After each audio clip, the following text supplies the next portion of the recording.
Today I'd like to share a new formative assessment strategy that may be unfamiliar to you. It's called R2SQC, and it can be implemented in less than 5 minutes. In 2 minutes, students recall and rank in list order the most important ideas from a previous day's class. In 2 more minutes, they summarize those points in a single sentence, and then they write one major question they want answered, and finally, they identify a thread or a theme to connect this material to the course's major goal. When you use this strategy the first time, you really may want to think about scaffolding it. For example, you might begin by brainstorming a list of the ideas from the last class together, and then have students work in pairs to organize them in rank order.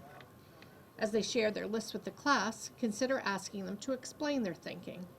And students could then work independently to complete the second part of the strategy, the summarization, the question, and the connection.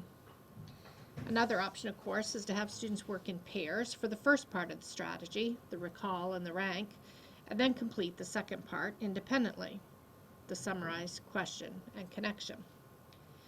And finally, another way you might consider implementing the R2SQC strategy is to have students post their connections on chart paper to share with their peers.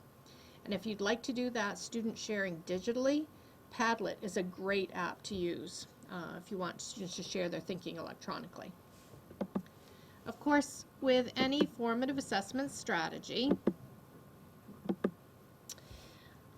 it's crucial that you review the students' work before you see those students again. That way you can adjust your instruction based on what you learned from the assessment the very next class. Remember, formative assessment doesn't need to be graded. In fact, it often isn't. Formative assessment is truly about the feedback for you and for your students. So I hope you'll give R2SQC a try.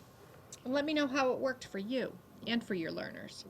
And as always, if you'd like a thinking partner, if you'd like someone to model the strategy, or if you'd like someone to observe while you implement the strategy, just ask. I'm happy to help.